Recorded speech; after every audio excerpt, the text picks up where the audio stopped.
Bonjour et bienvenue sur le plateau de Bonjour chez vous. Aujourd'hui, nous allons voir si nous pouvons être l'ami de Dieu et si oui, quelle est cette amitié à laquelle nous avons accès. Une belle émission en perspective. Oui, comment ça va? Ça va très bien, ça va très bien. Hier, on a parlé de la Nouvelle Alliance. On a vraiment fait un petit comparatif, l'ancienne alliance, nouvelle alliance et cette nouvelle alliance, combien elle est précieuse, elle est merveilleuse. Si vous n'avez pas vu l'émission, on vous invite vraiment à aller la regarder sur le replay sur mcitv.com parce qu'aujourd'hui, c'est un peu une suite dans le sens où on voit que cette amitié avec Dieu est un bénéfice, un privilège qu'on a dans cette nouvelle alliance. On a parlé hier de ce voile qui s'était déchiré, cette communion, cette relation qu'on peut avoir avec Dieu et on va donc pouvoir discuter aujourd'hui à ce sujet.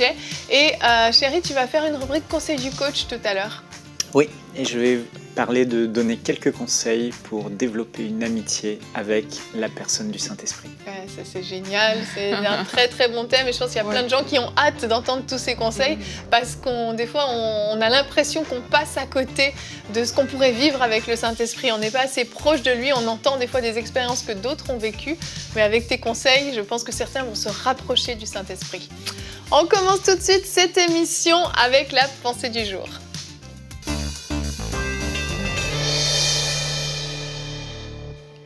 Savez-vous, mes frères et sœurs, que vous pouvez prier et dire à Dieu, Seigneur, j'aspire à une amitié plus profonde avec toi. Vraiment, c'est un bon jour pour le faire. Si vous ne l'avez jamais fait, saisissez cette occasion qui vous est donnée aujourd'hui. La Bible nous dit dans le psaume 25 au verset 14, « L'amitié de l'Éternel est pour ceux qui le craignent », ou en d'autres termes, pour ceux qui le révèrent. Et il y a un psaume que j'aime beaucoup, le psaume 147 au verset 10, qui nous dit en fait que Dieu ne prend pas plaisir à la vigueur du cheval, la force du guerrier ne l'intéresse pas. Mais qu'est-ce qui intéresse Dieu? On dit le Seigneur prend plaisir en ceux qui le révèrent. Ça veut dire que Dieu prend plaisir à être avec toute personne qui le révère, qui lui fait assez confiance pour ne compter que sur lui, des personnes qui reconnaissent en fait qu'avec Dieu, elles peuvent être heureuses, elles peuvent être joyeuses, des personnes qui aspirent à être ses amis. Vous savez, le Saint-Esprit est disponible. Dieu est disponible pour entretenir une relation avec chacun de nous. Comme on vous l'a déjà dit, quand Jésus-Christ est mort, le voile a été déchiré et tout ce qui empêchait cette communion avec le Saint-Esprit a été rompu. En fait, Jésus a donné sa vie pour qu'on puisse être intime de Dieu, pour qu'on puisse être des amis de Dieu. Pourquoi? Parce que Dieu nous aime et parce qu'il prend plaisir à être notre ami. On voit dans la parole que Abraham était ami de Dieu. Et Dieu a dit, cacherai-je à mon ami Abraham ce que je veux faire? On voit que les disciples étaient amis de Jésus. Jésus a dit, je ne vous appelle plus serviteur, mais je vous ai appelé ami. Et aujourd'hui, le Saint-Esprit s'adresse à vous parce qu'il veut être votre ami. Alors, si vous répondez favorablement à cette invitation du Seigneur, je veux tout simplement vous demander, là où vous êtes identifié, avec sincérité dans votre cœur, quelle est la place que vous avez donnée à Dieu dans votre cœur?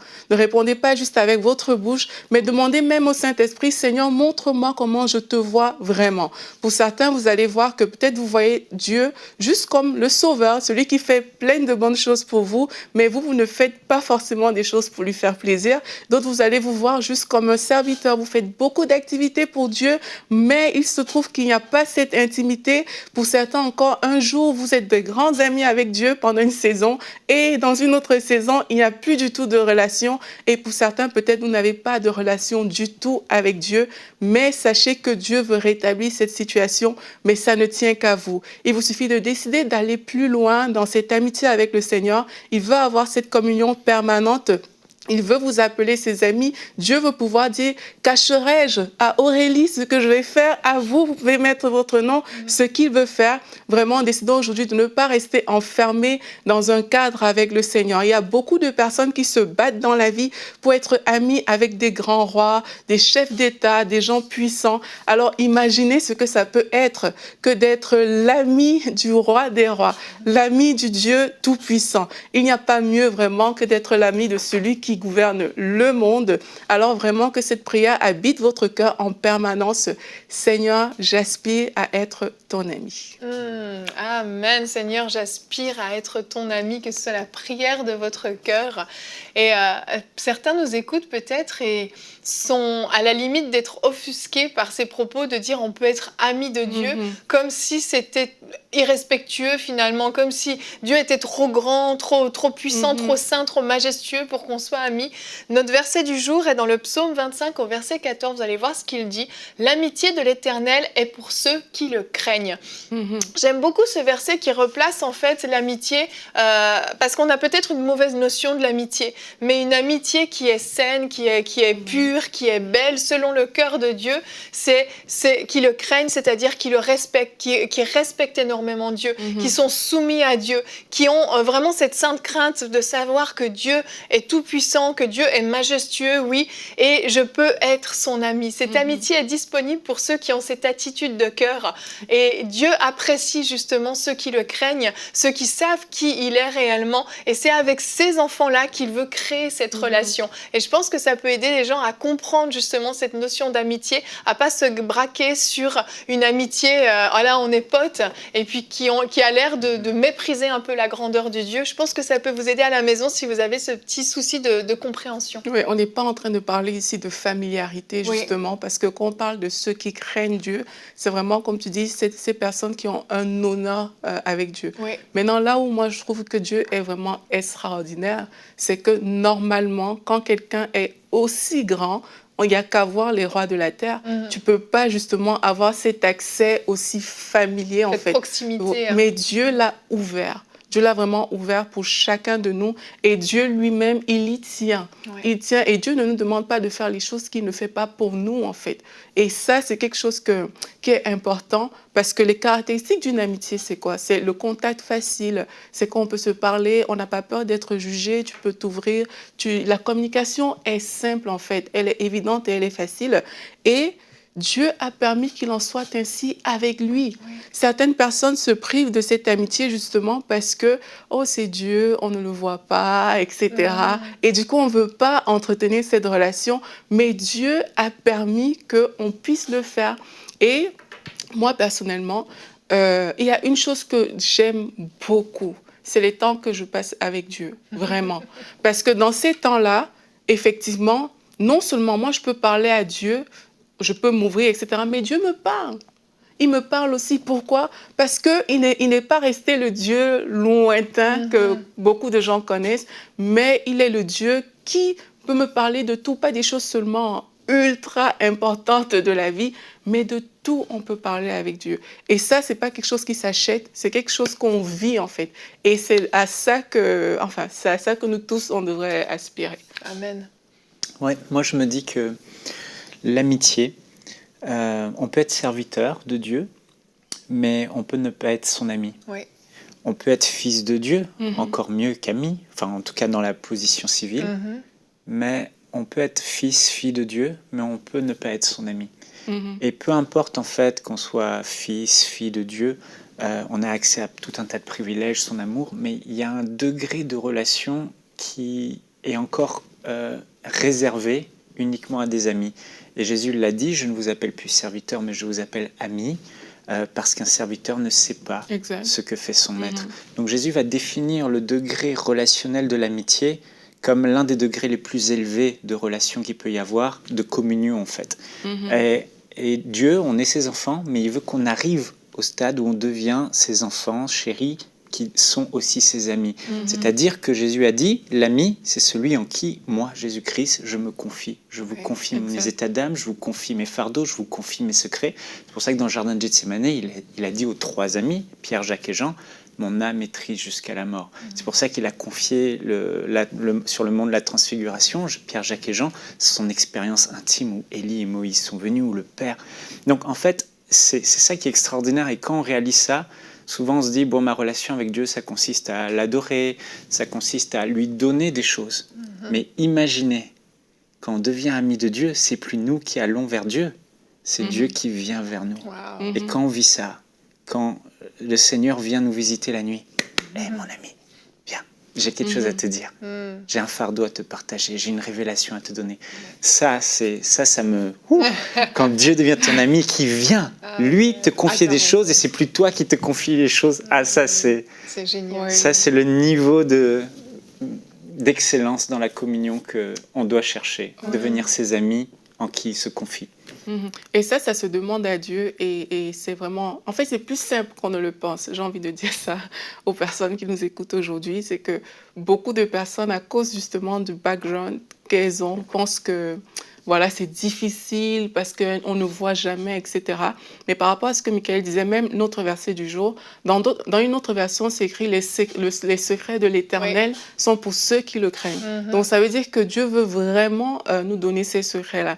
Et une chose encore que moi, je crois sincèrement, c'est que le lieu secret est toujours ouvert. Ça veut dire que Jésus est toujours disponible pour entretenir une relation d'amitié avec nous. Il est toujours disponible. Il a déjà, comme la Bible dit, il s'est tenu à la porte de notre cœur, il a frappé. Et il frappe tous les jours.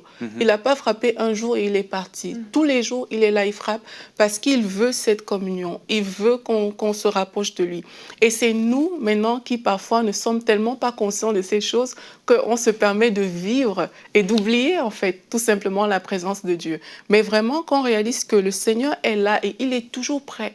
Parce que Jésus a déjà accompli cet acte-là à la croix.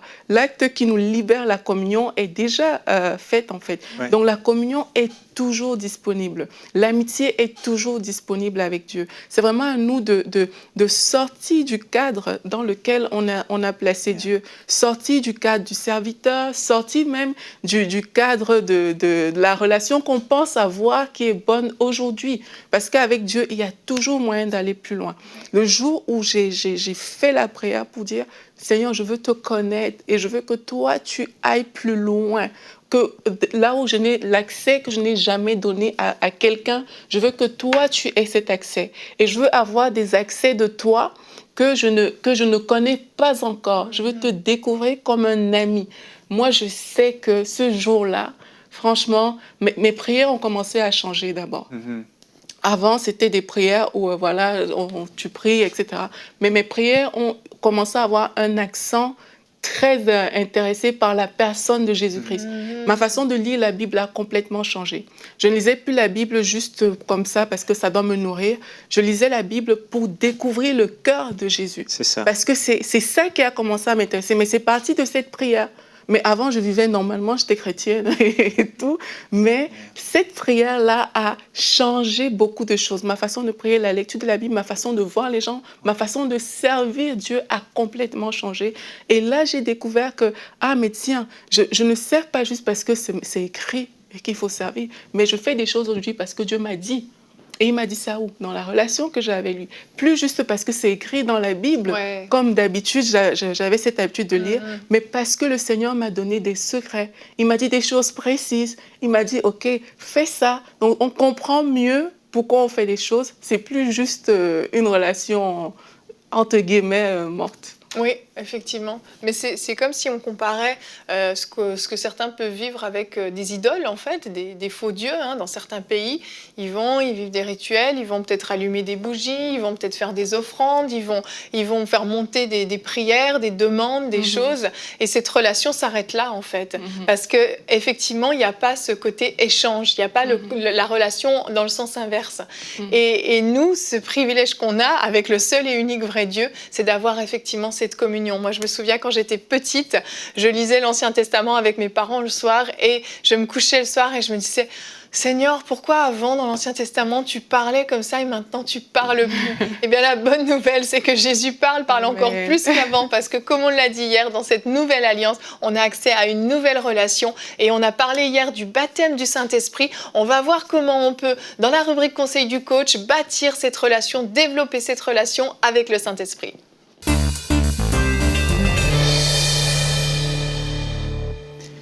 Alors, je vais vous donner des conseils pour apprendre à développer une relation d'amitié avec la personne du Saint-Esprit.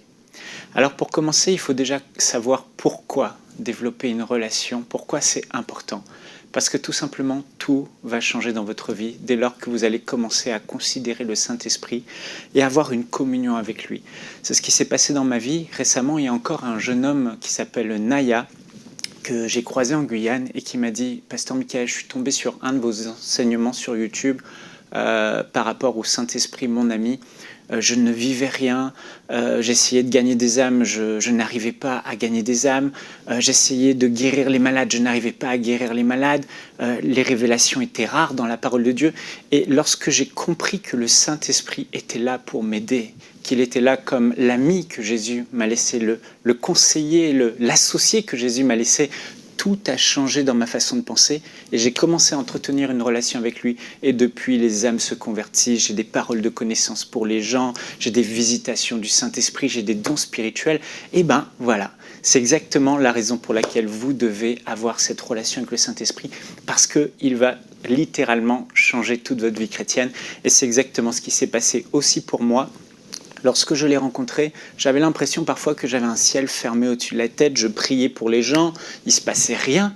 Mais dès lors, bizarrement, que lorsque j'ai commencé à comprendre que le Saint-Esprit était là, tout a basculé. Je prie pour des gens, en pleine rue ils s'écroulent, je prie pour des gens qui rentrent dans ma chambre, ils sont visités par le Saint-Esprit, je parle à des gens, je témoigne de Jésus-Christ et tout à coup ils sont convaincus de péché alors qu'avant il fallait rentrer dans des argumentations et je lisais la Bible et c'était un peu ennuyant et là, grâce au Saint-Esprit, quand je lis la Bible, je le demande de m'aider, de me conseiller, tout devient vivant. J'ai pu passer des nuits blanches à avoir des révélations.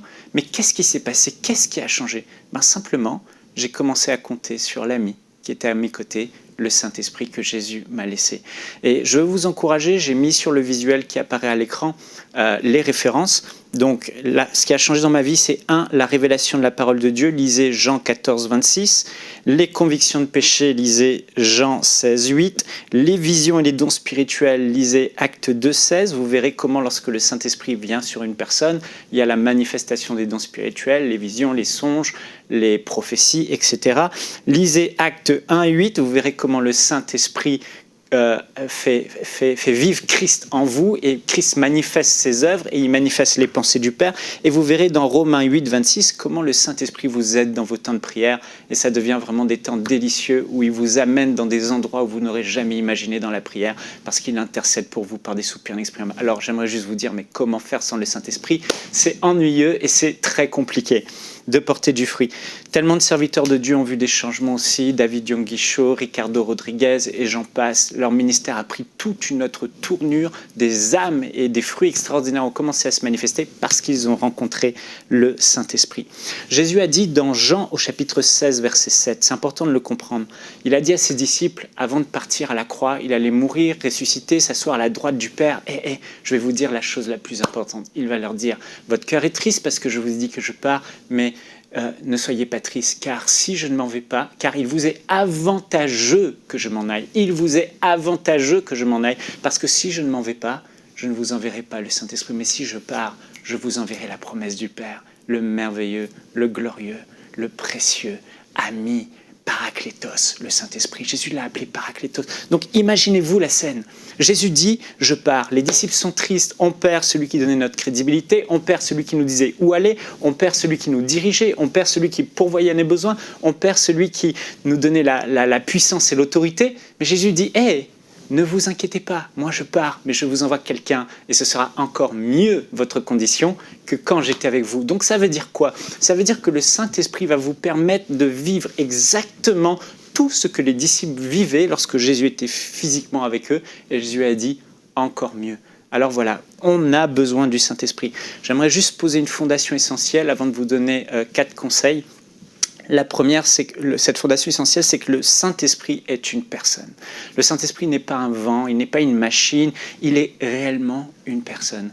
Et c'est une personne qui peut parler. Le Saint-Esprit parle. On voit dans Actes 8, 29, le Saint-Esprit dit à Philippe, avance et approche-toi de ce char. Le Saint-Esprit dit. Et dans le livre des Actes, on voit tellement le Saint-Esprit parler. Il a paru bon à nous et au Saint-Esprit. Le Saint-Esprit dit, mettez-moi à part Paul et Barnabas, etc., etc. Le Saint-Esprit parle. S'il parle, c'est qu'il est une personne. S'il parle, c'est qu'on peut l'ignorer. Ne l'ignorez pas. Il est vraiment une personne qui parle. Alors, il a une volonté et on peut lui résister. 1 Corinthiens 12, 11, etc. Vous pourrez lire Acte 15, etc. Le Saint-Esprit a une volonté et parce qu'il a une volonté, il est une personne. Il a des sentiments et on peut l'attrister. La Bible dit dans Éphésiens au chapitre 4 et au verset 30, « N'attristez pas le Saint-Esprit de Dieu par lequel vous avez été scellés, ne l'attristez pas. » Il peut être attristé, il peut être éteint. Et bien sûr, on peut lui parler de Corinthiens 13, 13, que l'amour de Dieu le Père, la grâce du Seigneur Jésus et la communion, la koinonia du Saint-Esprit soit avec vous. Et cette communion intime, cette relation intime est Ézéchiel 37, 9, où Dieu dit à Ézéchiel, prophétise et parle à l'Esprit. Donc, voilà, il est vraiment une personne. Je vais vous donner 3 conseils, 4, si je peux y arriver, sinon ce sera juste 3. Par où commencer sa relation avec le Saint-Esprit? Alors, je vais vous dire, premièrement, par la foi, il faut développer la conscience de sa présence à vos côtés. Ça, c'est la clé la plus grande. Parce que, franchement, il y a trop de choses qu'on ne peut pas faire par nous-mêmes. Il y a trop de limitations. On ne peut pas convaincre de pécher les pécheurs. On ne peut pas guérir les malades, on n'en a pas la puissance. Et vous savez, dans l'œuvre de Dieu, quand on veut servir Dieu, quand on veut faire des choses, on est limité, on ne sait même pas quoi dire, on ne sait pas quelle est la solution à tel problème, on a besoin de révélation. On a besoin de l'Esprit de Dieu. Et vous savez, si vous essayez de faire l'œuvre de Dieu par vous-même, vous allez arriver à avoir de la pression, une saturation, une dépression, parce que ce n'est pas des capacités humaines. Voilà pourquoi Dieu a dit dans Zacharie au chapitre 4 au verset 6, « Ce n'est ni par la force, ni par la puissance, mais c'est par mon esprit, dit l'Éternel des armées. » Donc tu dois arriver à ce stade où tu dois comprendre que l'œuvre de Dieu et ce que Dieu t'appelle à faire et ce que Dieu t'appelle à vivre ne se fera pas par ta force humaine, mais se fera parce que Dieu a laissé à côté de toi, a laissé en toi, bien plus encore, le Saint-Esprit. Le Saint-Esprit est là pour faire exactement ce que tu ne peux pas faire. Tu ne sais pas comment les gens vont s'attacher à toi, ce n'est pas toi qui vas faire qu'ils vont avoir le cœur et s'attacher à toi, c'est l'Esprit de Dieu qui va toucher leur cœur. Tu ne sais pas comment faire pour qu'ils se convertissent, c'est l'Esprit de Dieu qui va toucher leur cœur au-delà des mots que tu vas dire. Et quand tu prends conscience de ça, tu vas commencer à dire, à marcher et à dire, mais je ne suis pas seul. Le stress va partir, l'angoisse va partir et la foi va s'installer parce que tu sais qu'il y a le 4e homme, comme le 4e homme dans la fournaise qui était là et qui climatisait la fournaise pour Shadrach, Meshach et Abednego. Tu n'es pas seul, le Saint-Esprit est en toi. Si tu fais un scanner spirituel, tu vas voir qu'en toi, il y a la vie du Saint-Esprit et qu'il habite en toi. Il demeure en toi. Alors, voilà, le premier point, c'est développe cette conscience. Dans Acte 3, on voit les apôtres, ils sont là et ils vont prêcher, ils vont dire « Je n'ai ni or ni argent, mais ce que j'ai, je te le donne. Au nom de Jésus-Christ de Nazareth, lève-toi et marche. » Et là, les hommes vont se tourner vers eux, mais comme si Pierre avait la puissance de guérir ce malade. Et Pierre va dire, mais homme frère, ne me regardez pas comme si c'est par une quelconque piété ou puissance que j'ai pu faire marcher cet homme. Ce n'est pas moi, c'est à cause de ma foi en Jésus-Christ. Parce que le Saint-Esprit, à côté de moi, fait le miracle. À travers lui, Jésus-Christ se manifeste. Nous avons besoin de lui, il est là à vos côtés. Donc développez ça. Ce n'est pas une histoire de ressentir ou pas sa présence, c'est que Jésus a dit, il sera en vous. Jésus a dit, il sera en vous. Donc que vous le vouliez ou pas, il est en vous. Ce qui va vous prouver qu'il est en vous, ce n'est pas ressentir des frissons ou quoi que ce soit, ou une disposition. Ce qui prouve qu'il est en vous, c'est la révélation de ce que Jésus a dit. Il a dit, il sera en vous. Si Jésus est votre Seigneur, le Saint-Esprit est en vous. Bref, je passe au point suivant. Parle-lui chaque jour. Le deuxième conseil, c'est parle-lui chaque jour et demande-lui de t'aider dans son rôle. Jésus a dit tout ce que le Saint-Esprit va faire, je vous ai cité les versets tout à l'heure, il vous conduira dans la vérité, il vous enseignera toutes choses, il vous rappellera ce que je vous ai dit, il mettra ses paroles à l'heure même dans votre bouche pour que vous puissiez vous exprimer, etc. etc. Donc le Saint-Esprit, vous devez saisir son rôle, il est là littéralement pour vous aider à faire ce que vous ne pouvez pas faire. Et vous devez lui demander de vous aider. Donc le matin, quand vous vous réveillez, dites-lui « Saint-Esprit, je t'invite dans cette journée. Saint-Esprit, j'ai besoin de toi. » C'est aussi simple que ça. Et quand vous lisez la Bible, ouvrez la Bible et commencez à lui dire « Saint-Esprit, parle-moi à travers les Écritures. » Et tu crois qu'il va le faire. Alors, ce n'est pas tous les jours extraordinaire, ce n'est pas tous les jours « Waouh, la révélation !» Mais je peux vous dire, chaque fois que j'ai demandé quelque chose au Saint-Esprit, Dieu parle tantôt d'une façon, tantôt d'une autre. Mais je peux vous dire, chaque fois que je lui ai demandé quelque chose, dans les jours qui ont suivi, ou à l'instant même, ou dans les jours qui ont suivi, j'ai eu la réponse à ce que je lui ai demandé. Donc, ne soyez pas frustrés si vous n'avez pas la réponse maintenant, mais croyez que le Saint-Esprit va vous parler, et je vous assure, il va le faire d'une manière ou d'une autre, en passant par quelqu'un d'autre peut-être aussi, etc. Demande-lui de te donner des songes, des visions, des manifestations, etc. Un jour, j'avais un temps de sécheresse, je ne recevais plus rien, mais c'est vrai que je parlais peu avec le Saint-Esprit. Et j'ai réalisé que plus je suis proche de lui, plus je vis des choses spirituelles et surnaturelles. Et un soir, en jeûne et prière, j'ai fait un rêve.